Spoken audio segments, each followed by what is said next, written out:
Hello बच्चों, कैसे हो आप सब लोग। मैं निहारिका फिर से एक बार आप सब बच्चों का स्वागत करती हूँ अपनी क्लास 12 की बोर्ड बूस्टर सीरीज 2.0 में। और बच्चों, मैं उम्मीद करती हूँ आप सब लोगों को सारे लेक्चर समझ में आ रहे होंगे और अब आप लोगों को डिटेल्ड वर्जन से कोई प्रॉब्लम नहीं होगी। तो बच्चों, आप लोगों ने कल अपना 26 जनवरी खूब अच्छे से मनाया होगा और इस दिन को बहुत ही फ्रूटफुली यूज किया होगा। अगर आप लोगों के कोई बैकलॉग्स होंगे तो मैं उम्मीद करती हूँ कि आप लोगों ने उन्हें कवर अप कर लिया होगा। तो बच्चों, ये भी मैं चाहती हूँ और ये मैं जानती हूँ कि इस समय पे आप लोगों की रिवीजन जोरों शोरों से चल रही है, पढ़ाई जोरों शोरों से चल रही है। हमारे पास बैच में बच्चे दो तरीके के बच्चे हैं। एक तो है हमारे पास रिवीजन कैटेगरी और एक है भैया न्यू कैटेगरी। न्यू कैटेगरी है कि भैया मैम हम तो आज ही शुरू कर रहे हैं। तो आप दोनों के चीजों को बच्चे दिमाग में रखते हुए ये लेक्चर प्लान किए गए हैं ताकि जो भी टॉपिक्स हम आप लोगों को कराएं उनको अब इतना डिटेल में करा दिया जाए कि जो बच्चा कर रहा है उसका रिवाइज हो जाए और जो नया बैठा है उसको सब कुछ याद हो जाए। तो अब मैं उम्मीद कर रही हूँ कि आप लोगों को लेक्चर का मेथड बिल्कुल सेट हो चुका है, इसमें कोई प्रॉब्लम नहीं है। समरी नोट्स बच्चे आप लोगों के डलने शुरू हो गए हैं। अब समरी नोट्स के साथ कहानी ये होती है बच्चे कि जो क्वेश्चन हम लोग क्लास में नहीं करते, पूरा का पूरा फाइल बनने के बाद जाता है समरी नोट्स बनने के लिए, उसमें से क्वेश्चन निकाले जाते हैं, समरी नोट्स बनाए जाते हैं और लेक्चर के बाद डाले जाते हैं। तो जनरली बच्चे आप लोगों को जो लेक्चर नोट्स मिलेंगे या जो समरी नोट्स मिलेंगे वो थोड़ा सा टाइम बाद मिलेंगे, थोड़ा सा लेट मिलेंगे कंपैरेटिवली, कि आप लेक्चर के साथ उस समरी नोट्स को एक्सेस कर सके। तो इसी के साथ बच्चे हम लोग शुरू करते हैं हमारे आज के क्लास को, जिसमें हम लोग करने वाले हैं journey to the end of the earth नाम का एक बहुत खूबसूरत सा चैप्टर। ये चैप्टर जो है बच्चे ये लिखा है तिशानी दोशी ने। ठीक है, ये चैप्टर किसने लिखा है बच्चे? ये चैप्टर लिखा है तिशानी दोशी ने। और मैं कभी कभी दोषी को जोशी बोल देती हूँ, तो कृपया करके उस चीज को इग्नोर करें, आप लोग याद रखेंगे इट इज तिशानी दोशी। ठीक है, DOSHI, Tishani Doshi is the name of the lady. Okay, Tishani Doshi के द्वारा लिखा गया बच्चे ये चैप्टर। लास्ट क्लास में हमने the third level, the tiger king, उसके बाद भी हम लोगों ने और चैप्टर्स कर लिए हैं। हम लोगों ने कर लिया है लास्ट लेसन रैट ट्रैप। ये सारे चैप्टर्स बच्चे हमारे हो चुके हैं और आज की क्लास में हम लोग journey to the end of the earth करने वाले हैं। अब ये जो चैप्टर है बच्चे जिसका नाम है journey to the end of the earth, इसके बारे में पहले ये समझिए कि ये कौन से एंड की बात करता है। बेटा, एक तो जो एंड की बात यहाँ पर करी गई है वो लिटरली करी गई है। लिटरली का मतलब क्या होता है? लिटरली का मतलब है कि अगर ये मेरी धरती है भैया, मेरी धरती, धरती मेरी सोना उगले उगले हीरे मोती, मेरी धरती देश की धरती। तो बेटा हम लोग किसकी बात करने वाले हैं? हम लोग यहाँ पर बात करने वाले हैं हमारे एंटार्क्टिका की, यानी हमारा सदर्न मोस्ट पोल जो है, यानी हमारा सदर्न पोल जो है, साउथ पोल जो है, वहां पर बच्चे जो लैंडमास है जिसका नाम है एंटार्क्टिका, अंटार्कटिका है ना, अंटार्कटिका के बारे में हम लोग बात करने वाले हैं। ठीक है, अगर आप लोगों ने एक मीम देखा होगा, वो आदमी एंटार्क्टिका को अंटार्कटिका कहता है, मैं अंटार्कटिका पहुंच गया हूं। तो हम लोग अंटार्कटिका के बारे में बात करने वाले हैं, एंटार्क्टिका के बारे में बात करने वाले हैं। और एंड का बच्चे यहाँ पर मेटाफोरिकली भी एक मीनिंग है, यानी end of the world, basically the cause to the end, एक ऐसी जगह जो एक्चुअली आपके दुनिया के विनाश का कारण बन सकती है। अब दिमाग में ये आता है सवाल कि मैम ये जगह विनाश का कारण कैसे बनेगी? तो बच्चे कहने को तो भले ही आप जो नॉर्दर्न हेमिस्फीयर में रहते हो, थोड़ा ज्यादा नीचे बन गई नॉर्दर्न हेमिस्फीयर की लाइन, आप जहां बच्चे नॉर्दर्न हेमिस्फीयर में रहते हो तो आपका जो लैंड है बच्चे वो देखा जाए तो इधर अफ्रीका के साथ खत्म हो जाता है। अब इधर this entire vast level of ocean, और इतने सारे ओशन के बाद बच्चे नीचे क्या आता है? अंटार्कटिका आता है। लेकिन हो क्या रहा है कि हमारे यहाँ पर बच्चे नॉर्दर्न हेमिस्फीयर के अंदर करे हुए जो भी चेंजेस हैं, या नॉर्दर्न हेमिस्फीयर के अंदर लाए हुए जो भी चेंजेस हैं, उन सब का असर हमें डायरेक्टली कहाँ दिख रहा है? हम लोगों को यहाँ सदर्न हेमिस्फीयर में दिख रहा है। अब बच्चे अंटार्कटिका एक ऐसी जगह है जहां पर ना तो पेड़ पौधे हैं और ना ही प्रॉपर लैंड, वहां पर सिर्फ पानी पानी पानी और बर्फ बर्फ बर्फ बर्फ बर्फ बर्फ बर्फ बर्फ ही है। यानी ये एक ऐसी जगह है जहां पर हमारे पास लैंड की कमी और सिर्फ पानी और बर्फ ही है, कोई पेड़ पौधे, कोई रहना रहना घर कुछ नहीं है यहाँ पर। तो यहाँ की तरफ बच्चे एक जर्नी निकलती है और जिस जर्नी का नाम है बच्चे students on the ice programme. इस प्रोग्राम का नाम आप लोग याद रख सकते हो। इधर की तरफ एक प्रोग्राम निकलता है स्टूडेंट्स ऑन आइस प्रोग्राम। ये प्रोग्राम बच्चे जियोफ ग्रीन नाम के कैनेडियन आदमी ने शुरू किया था। ठीक है, ये जियोफ ग्रीन जियोफ ग्रीन नाम के एक आदमी ने बच्चे इसको शुरू किया था, स्टूडेंट्स ऑन आइस प्रोग्राम को, जिसके अंदर वो कुछ 51 टीनेजर बच्चों को तिशानी दोषी के साथ लेकर गए थे। कहाँ तक? ये लोग लेकर गए थे अंटार्कटिका तक। तो अंटार्कटिका तक कैसे जाते हैं ये देखते हैं। तो बच्चे इनकी जो वॉयेज है यानी इनकी जो जर्नी है वो शुरू होती है मद्रास से, that is in Chennai, that was known as Madras previously because Madras बहुत सारे states का एक amalgamated group होता था। At 1309 degrees, now but it is very important, 1309 degrees north of the equator, the team boarded a Russian research vessel named, I don't know why am I not even able to sneeze, Russian vessel called the Akademik Shokalskiy. ठीक है, तो बच्चे आप लोगों को याद रखना है एकेडमिक शोकल्स्की क्या है, ये उसके शिप का नाम है, जो शिप के ऊपर वो बच्चे जो थे वो जाएंगे। तो ये बच्चे कहाँ से चढ़े? ये लोग चढ़े थे चेन्नई से, that is 1309 degree north of the equator से इनकी जर्नी स्टार्ट हुई। That is Madras, that is the very very what can we say temperate region, जहाँ पर बहुत ज़्यादा गर्मी होती है, कोस्टल सिटी है। There were as many as 51 teenager students along with the author, जिनका नाम था तिशानी दोषी, जो इस जर्नी पर जा रहे थे। The travel wasn't completely in consonance with Geoff Green's student on ice programme. ये पूरा का पूरा ट्रैवल जियोफ ग्रीन स्पॉन्सर कर रहे थे under the students on ice programme. Basically ये जो प्रोग्राम था इसको इसीलिए अंडरटेक किया गया था ताकि आप इस आने वाली जनरेशन के अंदर एक न्यू अंडरस्टैंडिंग दे सको फॉर द मदर अर्थ, ताकि वो लोग एक फर्स्ट हैंड एक्सपीरियंस ले सके। ठीक है, ताकि वो लोग क्या कर सके, ताकि वो सब लोग जो है एक फर्स्ट हैंड एक्सपीरियंस ले सके of earth, most powerful place, धरती के सबसे पावरफुल प्लेस के बारे में उनको खुद से एक झलक मिल सके, खुद से वो इस चीज को देख सके। तो बच्चे the author in total Author in total traveled for 100 hours by road, air and water to reach Antarctica. In that course, she crossed 9 time zones, 6 checkpoints, 3 water bodies and various ecospheres. तो इसको आप ऐसे याद कर सकते हैं 100, 9, 6, 3। 100 hours total travel था। उन लोगों ने क्या किया, 9 टाइम जोन्स कवर करे, 6 चेक पॉइंट कवर करे और 3 वाटर बॉडीज कवर करी और बहुत सारे इकोस्फेयर्स क्रॉस करे। अब बच्चे चेक पॉइंट क्या होता है, वर्ल्ड में ना कुछ लैटिट्यूडनल हिसाब से चेक पॉइंट्स बने होते हैं। तो बेसिकली इन चेक पॉइंट्स का काम होता है आपको बताना कि अब आप इस लैटिट्यूड से इस लैटिट्यूड में आ चुके हो। 3 वाटर बॉडीज यानी प्रोबेबली 3 ओशनिक बॉडीज इन लोगों ने कवर करी। बहुत सारे इकोस्फेयर्स कहीं पे टेम्परेट रीजन है, कहीं पे टुंड्रा रीजन है, टुंड्रा तो नहीं आएगा वैसे बीच में से, कहीं पे टेम्परेट है, कहीं पे टॉरिड है, ठीक है, कहीं पे फ्रिजिड जोन है। तो अलग अलग जोन्स ये लोग कवर करके यहाँ तक पहुंचे। अब जब बच्चे वो लोग फाइनली 100 घंटे के ट्रैवल के बाद पहुंचते हैं कहाँ पर, जब वो 100 घंटे के ट्रैवल के बाद बच्चे पहुंचते हैं अंटार्कटिका यानी अंटार्कटिका, तो वो लोग यहाँ पर देखते हैं it is a vast white landscape. ठीक है, जितनी दूर तक देखोगे आपको सिर्फ बर्फ ही बर्फ दिखेगी, कोई पेड़ पौधा नहीं है, it is nothing. This entire place बच्चे was like a large ping pong ball.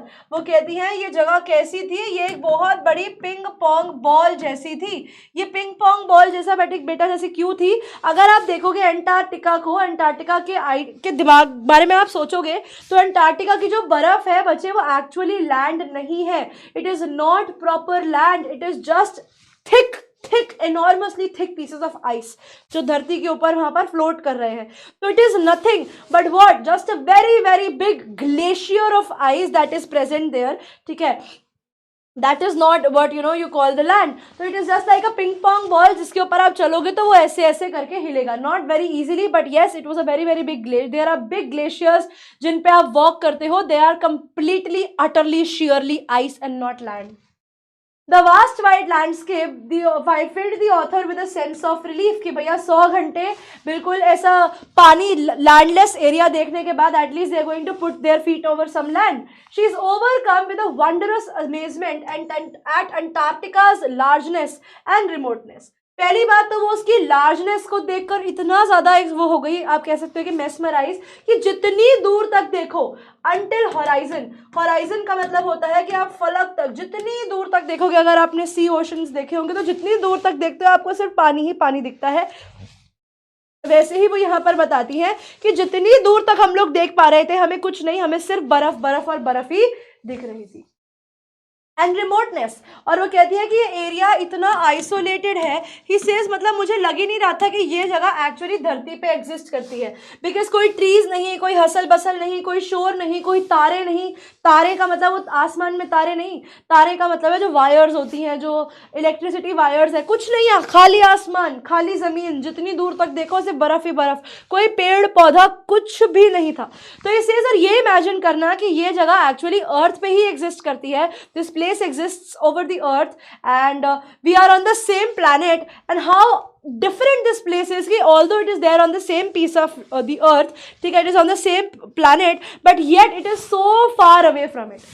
Tishani Doshi finds the expansive snowy territory of Antarctica without any signs of human existence. वो कहती है ये जगह जो है, यहाँ पर कोई साइन ऑफ ह्यूमन एग्जिस्टेंस है ही नहीं। आप लाइक बिलबोर्ड्स एंड बिल्डिंग्स कुछ है ही नहीं, आपको सिर्फ सपाट बर्फ ही बर्फ दिखती है। तो इसे इमेजिन करना कि ये जगह अर्थ पे है, जहाँ पर इंसान आज तक नहीं पहुंचे, वो अपने आप में एक बहुत अचंभे की बात है।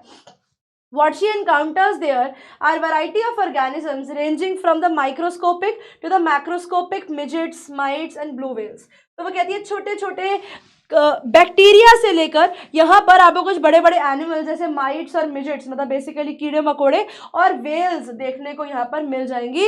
Apart from that this area is entirely abandoned, this area is entirely far far away from the basic life of the world. अब यहाँ पर बच्चे वो एक और चीज बताती है कि she calls this place as the driest, इनके हिसाब से it is the driest, windiest and the coldest continent। उनके हिसाब से ये जो जगह है कॉन्टिनेंट, ये जो जगह है ये ड्राइएस्ट, विंडिएस्ट और सबसे ठंडा कॉन्टिनेंट जो है वो देख रही है, जिसको वो एक्सपीरियंस कर रही है। वो बताती है at 65.55 degree south of the expedition, अपनी जर्नी के जब 65.55 डिग्रीज आगे जाती हैं, The members had an amazingly exciting appearance of walking on the ocean. तो इसे वहाँ पर हमारा एक बहुत अच्छा एक्सपीरियंस होता है जहाँ पर हम सब लोग ओशन पर वॉक करते हैं ना। How is it possible to walk on the ocean? तो बच्चे होता क्या है, जब ये लोग जा रहे थे ना, when they were selling through the area, तो वहाँ पर इनकी जो एकेडमिक शोकल्स की थी ना, वो किसी पॉइंट पे आके अटक जाती है, ठीक है। It was stuck between two big glaciers of ice.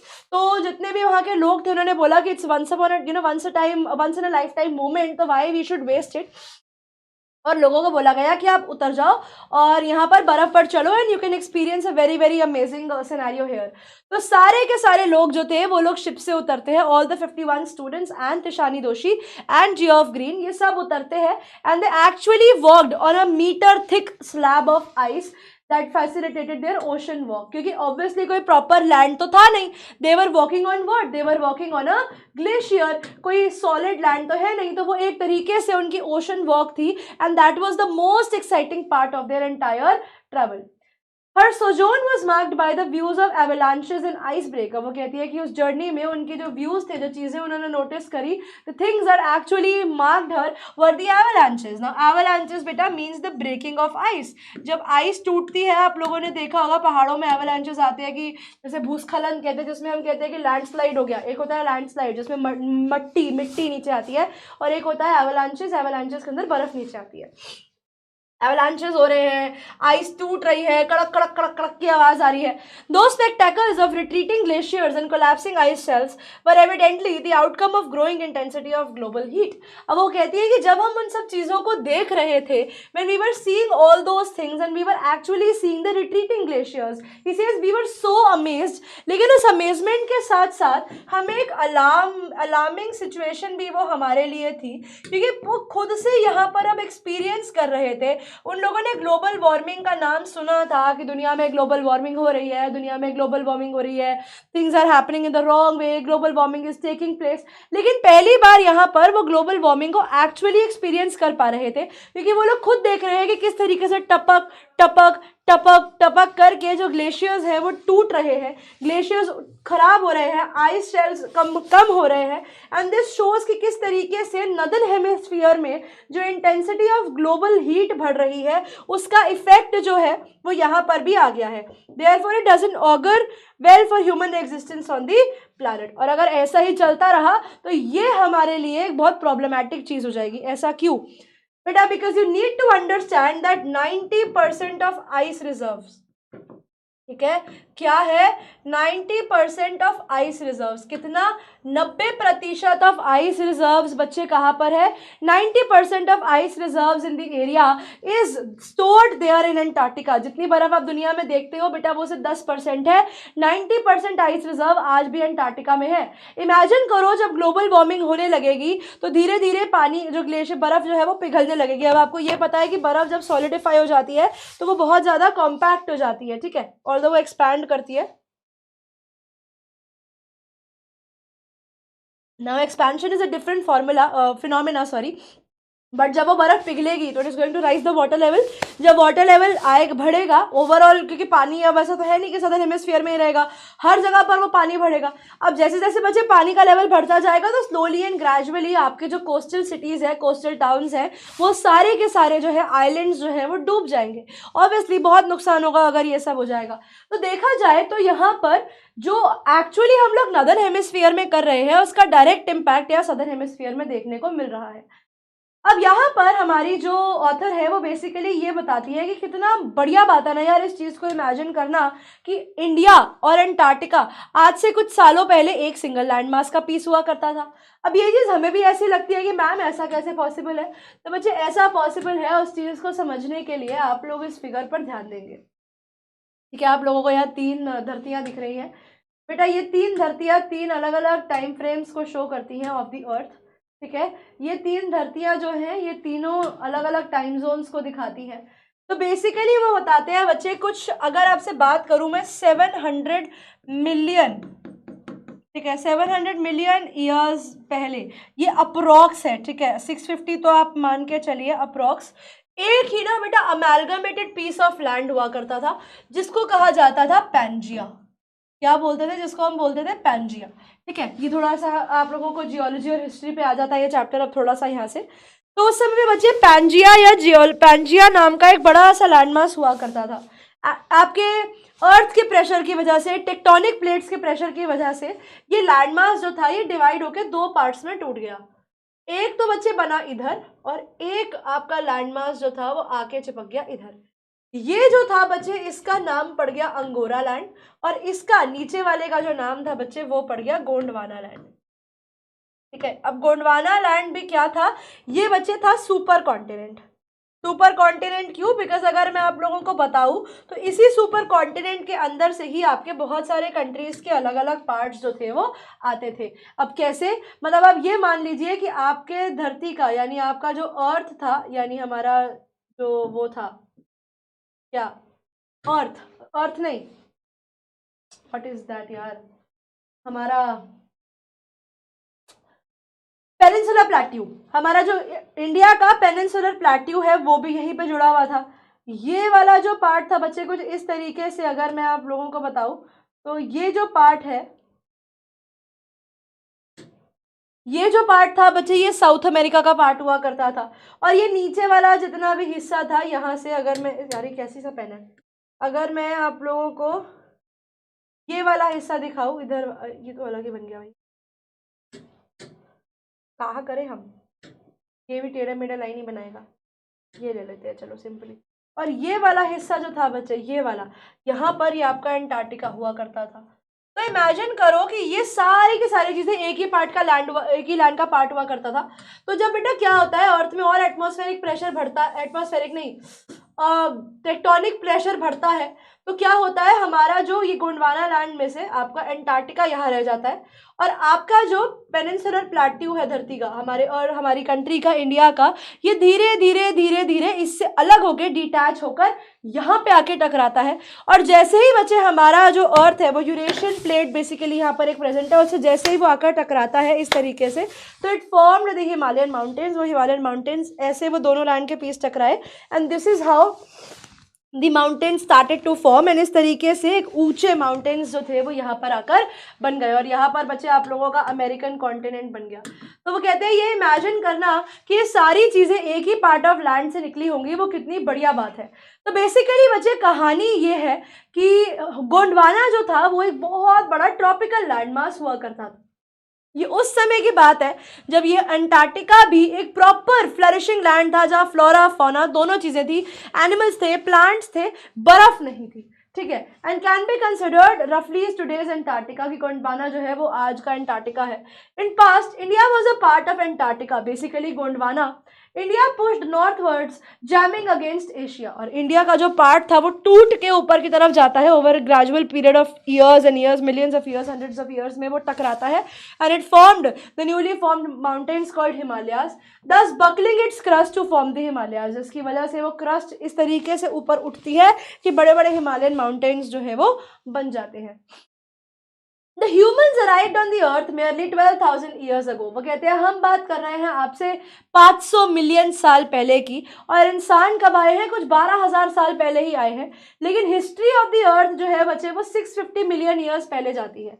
Antarctica जो पहले गोंडवाना का हिस्सा हुआ करता था, तब वहाँ पर बच्चे वार्म क्लाइमेट था, फ्लोरा था, फौना था, प्लांट्स थे, एनिमल्स थे, एंड 500 मिलियन ईयर्स के लिए वहाँ पर बहुत ग्रीनरी और बहुत बढ़िया जिंदगी लोगों ने, लोग तो नहीं मतलब एनिमल्स ने, फ्लोरा फौना ने काटी। ये वो एरा था बच्चे जिसके बाद आती है एक आइस एज, यानी उसके बाद हमारे डायनासोर्स डिसअपियर हो जाते हैं, और ये लैंड मास जो है ये चेंज हो जाता है, और जैसे कंट्रीज हमें आज देखने को मिलती है ये लैंड मास इस तरीके से डिवाइड हो जाता है। बेसिकली उसके बाद डायनासोर्स के बाद बच्चे यहाँ पर एक आइस एज आती है, और the reason for so much ice here is approximately the ice age.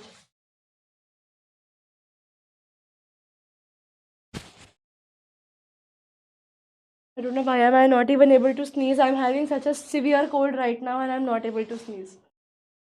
I don't know what's happening with me. Okay, अब वो कहते हैं जब आप अंटार्कटिका जाते हो तो it educates one about the present. वो आपको दिखाता है कि प्रेजेंट में आपकी ग्लोबल वार्मिंग का क्या इफेक्ट चल रहा है, ठीक है। आप यहाँ जाओगे तो आप देख पाओगे ग्लोबल वार्मिंग का इफेक्ट कैसे है। अब बच्चे आप यहाँ पास्ट के बारे में जान सकते हो, कैसे, बिकॉज यहाँ पर आपके पास बहुत पुराने कार्बन रिकॉर्ड्स आपको मिलेंगे। अब वो कार्बन रिकॉर्ड्स बेसिकली कहाँ है, वो इसके आइस शेल्फ्स के बीच में दबे हुए हैं। अब now they are not proper papers और समथिंग, यहाँ पर जो आपकी जो वुड होंगे, ठीक है, जो स्टोन्स होंगे, जो रॉक्स होंगी, उनके अंदर ऐसे बहुत सारे मिनरल्स हैं। उनकी जब कार्बन डेटिंग की जाएगी, जब उन्हें स्टडी किया जाएगा, तो आपको बहुत सारे मिस्ट्रीज ऑफ पास्ट कि इंसान कैसे आया, आपके अस्तित्व के बारे में, अर्थ के बारे में बहुत कुछ सुनने को मिलेगा, and the future of the earth. And now this place is also going to educate you about the future of the earth, कि आपने पास्ट को देख लिया, आपने प्रेजेंट को देख लिया, अब इस जगह को देखकर आपको ये भी समझ में आ जाएगा कि आप लोगों का फ्यूचर कैसा होने वाला है, depending upon how you are treating this place. तो बेसिकली यहाँ पर Antarctica is the hotspot of knowledge, ठीक है। It is the place where you can get ample amount of knowledge. आपको बिल्कुल समझ में आ जाएगा कि यहाँ पर चल क्या रहा है और दुनिया में होगा क्या। A revelation dawns upon the author कि अगर क्लाइमेट ऑफ अंटार्कटिका वार्म हो जाएगा तो जो ह्यूमंस है नॉर्दर्न हेमिस्फीयर में वो भी धरती से डिसअपियर हो जाएंगे, जैसे डायनासोर्स हुए थे, मैमथ्स हुए थे, and woolly rhinos had to। क्यों? बिकॉज जो चीज़ें यहाँ पर होंगी, जो चीज़ें अंटार्कटिका में होंगी, भले ही they are not happening directly in Antarctica, although indirectly it is still going to have a very very big impact over the entire geopolitical scenario, not geopolitical but entire geographical scenario of the world. Rishani Doshi calls this revelation a sort of epiphany. He says ये एक बहुत बड़ी रेलिवेशन है हमारे लिए कि यहाँ से जो चेंज होगा उसका सीधा इम्पैक्ट आपको नॉर्दर्न हेमिस्फीयर में देखने को मिलेगा। बेसिकली वो बताती है कि ऐसी प्रॉब्लम क्यों हो रही है हमारे साथ, why are we losing the entire essence of Antarctica. She says सबसे बड़ी प्रॉब्लम है ओवर पॉपुलेशन। अब ओवर पॉपुलेशन को समझने के लिए बच्चे आप लोग एक एग्जाम्पल समझेंगे आप इमेजिन कीजिए कि आप के पास 5 रोटी और खाने वाले 5 लोग, एक एक रोटी सबको बट गई। 5 रोटी खाने वाले 10 लोग, आधी आधी रोटी सबको बट गई। खाने वाली 5 रोटी और लोग हो गए 20, रोटी कितनी हो गई? 1/4 रोटी सबको दी। तो बेसिकली क्या हुआ, रिसोर्सेज तो उतने ही रहे लेकिन उसको कंज्यूम करने वाले और आ गए। तो अर्थ के साथ भी यही है कि अर्थ आपको लिमिटेड रिसोर्सेज दे रहा है लेकिन इतनी पॉपुलेशन है कि आपको ओवर एक्सप्लॉइट करना पड़ रहा है अर्थ को, जिसकी वजह से ग्लोबल वार्मिंग हो रही है। ग्लोबल वार्मिंग की वजह से ओवरऑल टेम्परेचर गर्म हो रहा है। ग्लोबल वार्मिंग होता क्या है, जब आप बहुत ज़्यादा कार्बन डाइऑक्साइड प्रोड्यूस करते हो तो अर्थ की ना आसपास एक एटमॉस्फेरिक लेयर है। अब इतना ज़्यादा कार्बन डाइऑक्साइड जब प्रोड्यूस होगा और वो एटमॉस्फेयर से बाहर नहीं जा पाएगा और एटमॉस्फेयर में ही ट्रैप हो जाएगा, तो आप लोगों को पता है कि कार्बन डाइऑक्साइड जो है वो हीट को ट्रैप करता है। कार्बन डाइऑक्साइड हीट को ट्रैप करेगा, आपके धरती का टेम्परेचर बढ़ जाएगा, टेम्परेचर बढ़ जाएगा, बर्फ पिघल जाएगी, बर्फ पिघल जाएगी, पानी बढ़ जाएगा, पानी बढ़ जाएगा तो आप लोगों के लैंड डूब जाएंगे, लैंड डूब जाएंगे तो लोग मर जाएंगे, लोग मर जाएंगे तो धरती खत्म हो जाएगी। ये होगा एंड। तो दशानी जोशी बताती हैं ओवर पॉपुलेशन और उसके डेंजरस आफ्टर इफेक्ट्स जो हम लोग नोटिस कर रहे हैं। शी टेल्स की जो फॉसिल बर्निंग है उसने इतनी ज़्यादा कार्बन डाइऑक्साइड की कवरिंग लेयर बना दिया अराउंड द ग्लोब कि ग्लोबल वार्मिंग इंक्रीज हो रही है और उसकी वजह से टेम्परेचर भी बढ़ रहा है। और वो कहती हैं कि ये जो इंक्रीज है ना ग्लोबल वार्मिंग में, ऑल्दो ये बहुत मिनिस्क्यूल है, बहुत ही छोटी है कि आपका मान लो 36.1 डिग्री से टेम्परेचर जो है वो बढ़ के मान लो आपका 36.3 डिग्री हो गया। आप कहेंगे कि इससे क्या फर्क पड़ता है, इतना सा तो बढ़ रहा है, लेकिन इवेंचुअली बच्चे ये बढ़ता बढ़ता बढ़ता बढ़ता इतना बढ़ जाएगा कि बर्फ पिघलनी शुरू हो जाएगी। अब जैसे पानी का बॉइलिंग पॉइंट 100 है, 99 पे नहीं उबलता ना, हल्का सा 99.99 से वो 100 पे जाता है, पानी उबलना शुरू हो जाता है। तो वैसे ही टेम्परेचर बढ़ेगा तो धरती नहीं उबलेगी क्या? अब वो कहते हैं कि एवरीडे बेसिस पर तो शायद आपको प्रॉब्लम रियलाइज नहीं हो, लेकिन over a period of million years ये जो इंक्रीज है इसके बहुत कैटास्ट्रॉफिक इफेक्ट हो सकते हैं अंटार्कटिका पर, कि अंटार्कटिका वापस से वार्म हो जाएगा तो ना तो आप अपनी हिस्ट्री स्टडी कर पाओगे, ना तो आपके पास कार्बन रिकॉर्ड्स बचेंगे, और आप खुद ही नहीं बचोगे कार्बन रिकॉर्ड को पढ़ने के लिए। इतना पानी बढ़ जाएगा दुनिया में कि सब कुछ डूब जाएगा, प्रलय आ जाएगी, जी के दिखा दो। तो ऑथर ये भी कहती है कि डिप्लीशन जो हो रही है ना ओजोन लेयर के अंदर, अब यहाँ पर वो एक बहुत अच्छा एग्जाम्पल देती हैं। वो कहती है कि small things lead to big changes. यहाँ पर वो एक एग्जाम्पल बताती हैं कि आपको ना इस जगह से बहुत अच्छे से समझ में आएगा कि small things lead to big changes. वो कहती है कि कभी कभी जिंदगी में छोटी छोटी चीजें बहुत बड़े बड़े बदलाव लाती हैं। वो कहती है जैसे यहाँ पर आप एक माइक्रोस्कोपिक एनिमल नहीं, माइक्रोस्कोपिक ऑर्गेनिज्म की बात करते हैं बच्चे, जिसका नाम क्या है, जिसका नाम है फाइटोप्लैंक्टन।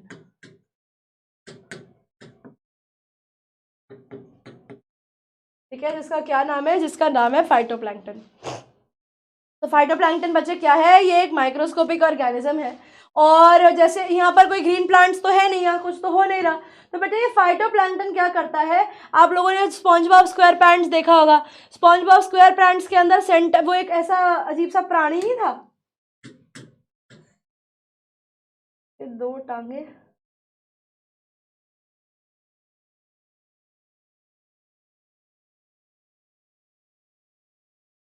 याद है? स्पॉन्जबॉब स्क्वायर पैंट्स के अंदर एक इस तरीके का प्राणी था, है ना, वो फाइटोप्लैंक्टन ही था। ठीक है, ही वाज द फाइटोप्लैंक्टन। तो बेटा ये फाइटोप्लैंक्टन का काम क्या होता है, फाइटोप्लैंक्टन का काम ये होता है कि ये ना आपका फोटोसिंथेसिस परफॉर्म करता है। ठीक है, ये कहने को तो मरीन प्लांट होता है, फोटोसिंथेसिस परफॉर्म करता है ये, और इस एरिया की ऑक्सीजन को यही प्रोड्यूस करता है। अब कहानी ये है कि जब हमारी ओजोन लेयर डिप्लीट होगी, जो बेसिकली हमें यूवी रेस से बचाती है सन के आते हुए, जब वो डिप्लीट होती जाएगी बच्चे तो डायरेक्टली सन की रेस आएंगे धरती तक। अब ये जो फाइटोप्लैंक्टन है ना, it is non resistant to the UV rays, तो जब वो ओजोन लेयर खराब होगी तो फाइटोप्लैंक्टन मरने लग जाएंगे। जैसे ही फाइटोप्लैंक्टन मरेंगे ऑक्सीजन प्रोड्यूस होनी बंद हो जाएगी, ऑक्सीजन प्रोड्यूस होनी बंद हो जाएगी, अंटार्कटिका में life will come to a death, life will come to a standstill, सब लोग वहां मरने लग जाएंगे, द प्रॉब्लम विल इंक्रीज। ठीक है, this will endanger the phytoplankton, a species of grass serving as the food chain for various organisms of the region. ठीक है, they also perform the process of photosynthesis. अब वो कहते हैं कि अगर ये चीज हो गई, ठीक है, वो कहते हैं अगर ये चीज हो गई, if you actually consider this thing to actually happen, अगर ऐसा कुछ हो जाता है तो उस केस के अंदर क्या होगा, आप लोगों का पूरा जो फूड चेन है वो खराब हो जाएगा। तो यहाँ पर मरने वाले एक सिंगल यूनिसेल्युलर ऑर्गेनिज्म, भाई ये यूनिसेल्युलर है, मल्टी सेल्युलर भी नहीं है, याद रखना, ठीक है। ये फूड डिस्ट्रप्शन, ठीक है, आपकी फूड चेन एकदम ही बर्बाद हो जाएगी, सब कुछ एकदम आप लोगों का स्टैंड स्टिल पर आ जाएगा। तो इसलिए जब something like this actually takes place तो आप भी उस चीज की प्रॉब्लम को सफर करेंगे।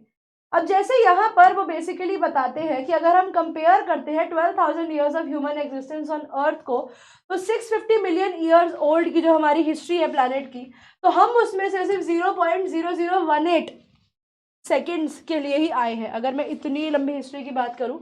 But due to this paltry and negotiable existence, humans जो है उन्होंने इतना ज़्यादा डेंजरस इम्पैक्ट ला दिया है एनवायरनमेंट के ऊपर कि आप उसको चेंज भी नहीं कर सकते। 650 कर लेना, ठीक है। तो वो कहते हैं कि ये चेंज आप धरती के ऊपर लेकर आए हो, और यहाँ पर वो बेसिकली ये सिखाते हैं कि अगर आप छोटी छोटी चीज़ों का ध्यान भी अपने हिसाब से रखने लग जाओगे तो सारी की सारी बड़ी बड़ी चीज़ें अपने आप ही आपके कंट्रोल में आ जाएंगी। और इसी के साथ बच्चे चैप्टर खत्म हो जाता है। अब यहाँ पर जैसे आप एक क्वेश्चन देख पा रहे हैं, वो कहते हैं you lose the earthly sense of perspective. यहाँ पर आकर आप वो धरती का पर्सपेक्टिव ही भूल जाओगे कि आप धरती के वासी हो या आप धरती पे रहते हो। You will completely forget that.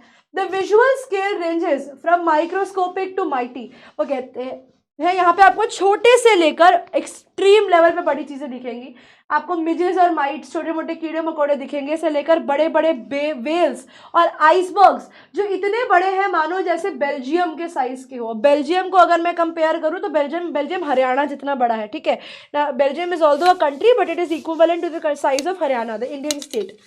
तो अगर आप ये मान लो कि वहाँ बेल्जियम जितना बड़ा आइसबर्ग है, तो यानी हरियाणा के स्टेट जितना बड़ा आइसबर्ग वहाँ पर एग्जिस्ट करता है। तो आप इमेजिन करो कि कितने एनॉर्मस लेवल के ऊपर वहाँ पर बर्फ एक्चुअली एग्जिस्ट करती है। Days go on in surreal 24-hour austral summer light। और यहाँ पर अंधेरा नहीं होता बच्चे, 24 घंटे दिन ही रहता है। एंड यूबिक्विटस साइलेंस, और बहुत एक्सट्रीम साइलेंस, कोई साउंड नहीं है। बीच बीच में ओकेजनल एवलांच हो रहा है, ब्रेकिंग ऑफ आइस हो रही है, कुछ पिघल रहा है, कुछ टक टक गिरने गुरने की आवाज़ आ रही है। That's the only thing that concretes the place, that actually disturbs the silence here. It is an immersion that will force you to place yourself in the context of the earth's geological history. इसलिए ये एक ऐसी situation है, ये एक ऐसी immersion है जहाँ पर आप खो जाओगे, आप कंपेल हो जाओगे कि आपको धरती की हिस्ट्री को समझना है। Because this is the place that is very important for the prognosis, because the prognosis isn't good, because यहाँ पर जो उसका रिजल्ट है वो बिल्कुल भी अच्छा नहीं है। We know that the result is not good. अब एक सवाल बच्चे आप लोगों को पेपर में और आता है which is very very important, कि यहाँ पर जियोफ ग्रीन जो थे उन्होंने बच्चों को ही क्यों चूज किया? Why did he only choose the young children to go to the place called Antarctica? तो बच्चे पहली चीज तो इसीलिए ताकि उनको फर्स्ट हैंड एक्सपीरियंस हो जाए कि यहाँ पर क्या हो रहा है। सेकंड, ठीक है, पहली बात तो उनको यहाँ पर एक फर्स्ट हैंड एक्सपीरियंस मिलेगा कि एक्चुअली भैया दुनिया में चल क्या रहा है, ठीक है। Second, they will get the perspective, first hand experience मिल रहा है। Second, they will they are the policy makers of the future, यही है हमारे फ्यूचर जनरेशन के लोग, ठीक है। They will realise global warming is real. अभी तक उन्होंने सिर्फ टीवी पर देखा है ग्लोबल वार्मिंग होती है, यहाँ पर वो एक्सपीरियंस करेंगे कि ग्लोबल वार्मिंग एक्चुअली सच है, things actually go wrong, things actually take place, ठीक है। They are also the torch bearers of the future, ठीक है। ये लोग क्या है? Bearers, they are the torch bearers of the future. यही वो लोग हैं जो हमारे फ्यूचर को आगे लेकर जाएंगे। Now these are the people are going to steer us to the future. पहला सवाल देखते हैं बच्चे। यहाँ पर वो कहते हैं कि विजुअल स्केल के ऊपर आपको सब कुछ दिखता है। तो विजुअल स्केल का मतलब बेसिकली क्या है? The range of things one can see, वहां तक जहां तक आप देख सकते हो, that is referred as the visual scale. अगला सवाल, 4 people give a reason for the author's feeling while travelling. यहाँ पर 4 लोग अपने ख्याल देते हैं ऑथर की फीलिंग के बारे में जब वो ट्रैवल कर रही थी। Choose the option that correctly summarises it based on the understanding of the extract. पहला, I think the author is being paranoid about living her home town. तो वो कहते हैं कि एक पहला बंदा कहता है कि वो बहुत ही पैरानॉइड फील कर रही है, वो बहुत ही एंग्शियस फील कर रही है कि उनको अपना होम टाउन छोड़कर जाना पड़ रहा है। ऐसा तो कुछ भी नहीं था। According to me she is bewildered by the travel duration. वो कहती है, एक और इंसान कहता है कि मुझे लगता है कि यार वो ना बहुत ही सरप्राइज है कि ओ माई गॉड मैंने 100 घंटे का ट्रैवल किया। ये भी नहीं है।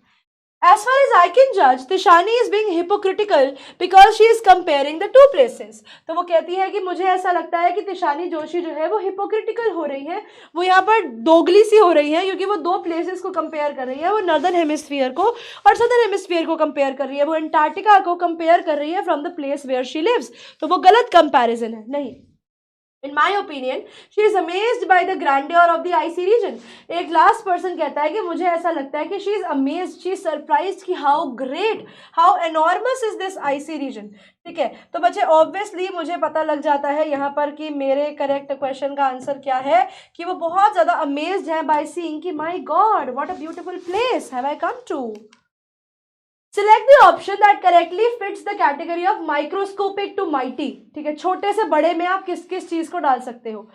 Trace of a skin cell, trace of a bird's egg. वो कहते हैं आपके एक सिंगल आपका सेल और आपके बर्ड के एग, तो ये दोनों बराबर बराबर हो गए।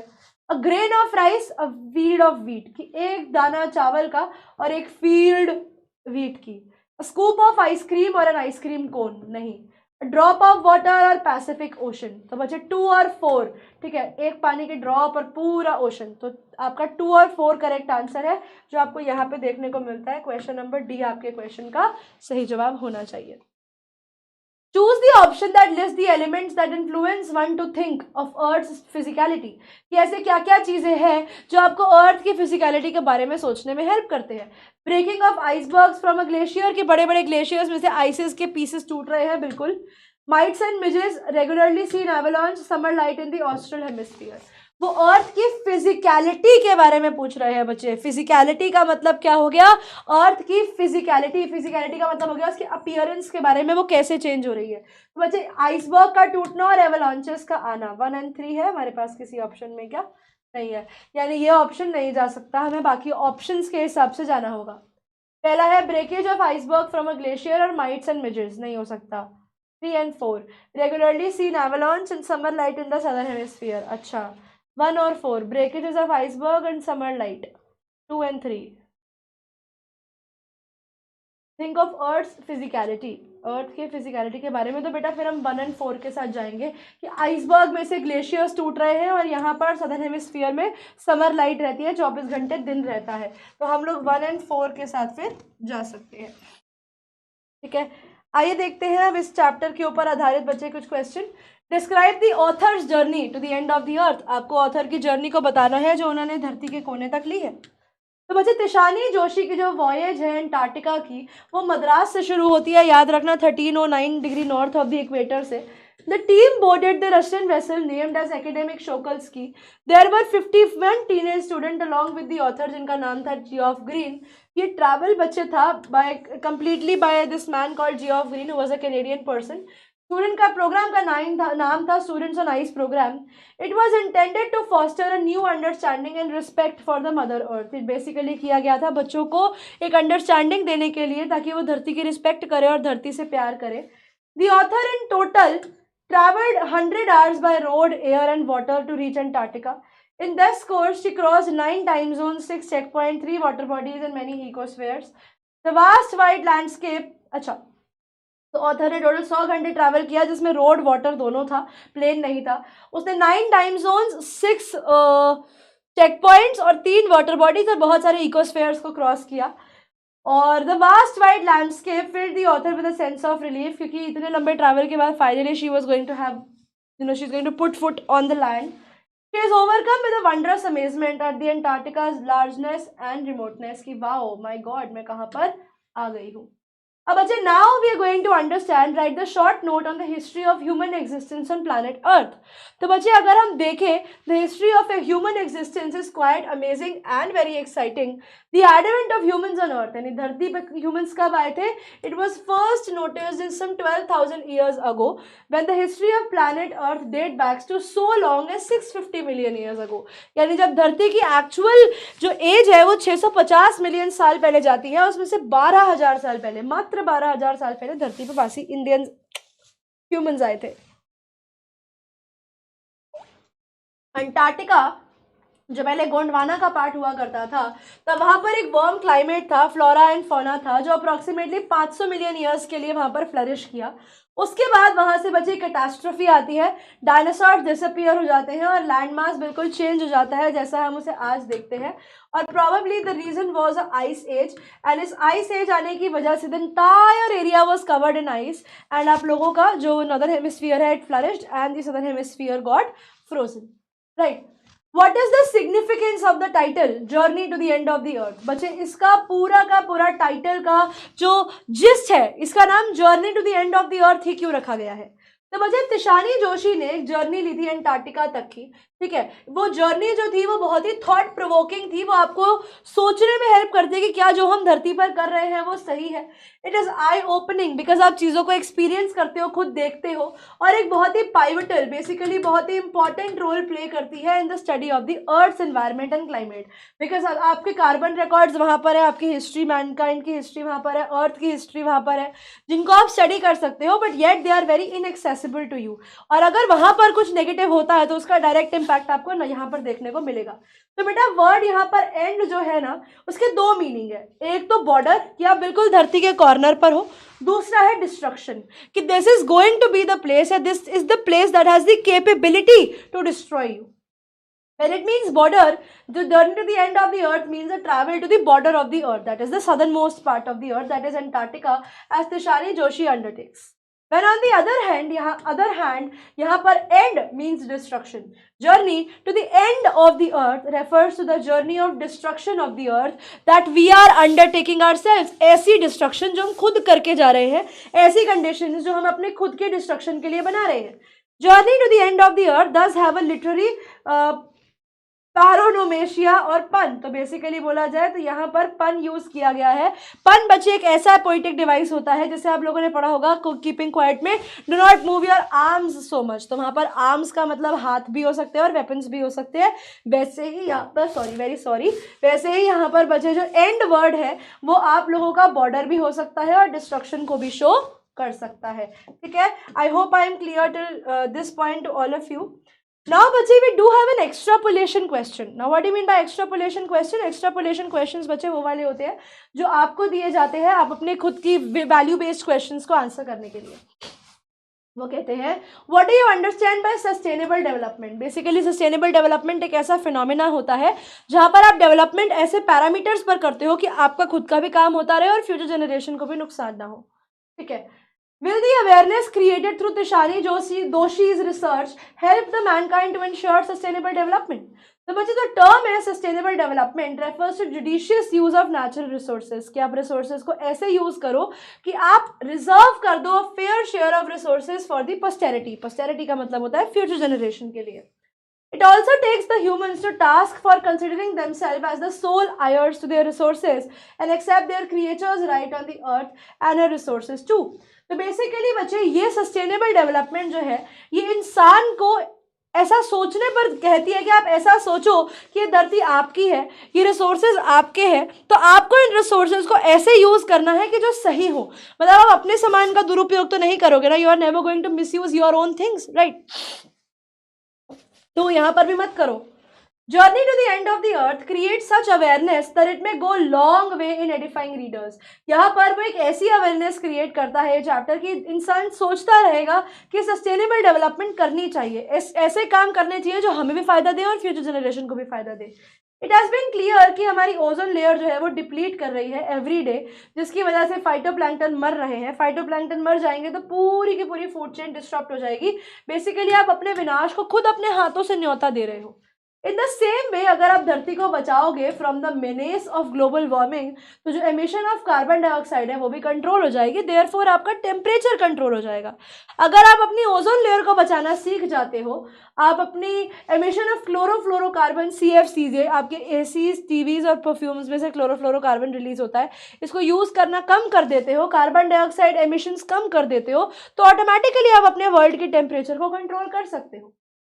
Such a move at the same time will preserve the natural environment and resources, and therefore you are going to be saved.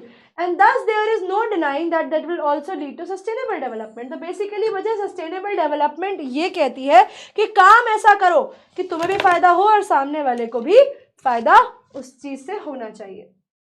ठीक है भाई, इसी के साथ बच्चे हमारा ये लेक्चर यहीं पर आकर खत्म हो जाता है। I hope you guys have understood the chapter. बच्चे इसका DPP आप लोगों को अवेलेबल हो जाएगा, आप लोग इसका DPP लगा सकते हैं। और मैं निहारिका बच्चे आप लोगों को मिलूंगी आपकी अगली क्लास में। तब तक के लिए बच्चों पढ़ते रहिए, आगे बढ़ते रहिए। समरी नोट्स मैंने आप लोगों को बता दिए हैं, डलने शुरू हो जाएंगे, और इसके समरी नोट्स बच्चे प्रॉबेबली मैं आज के लेक्चर के बाद टिल मंडे, उससे पहले आप लोगों को इस चैप्टर के समरी नोट्स जो है वो भी प्रोवाइड हो जाएंगे। Thank you all and goodbye everyone. Keep studying, keep learning, bye bye.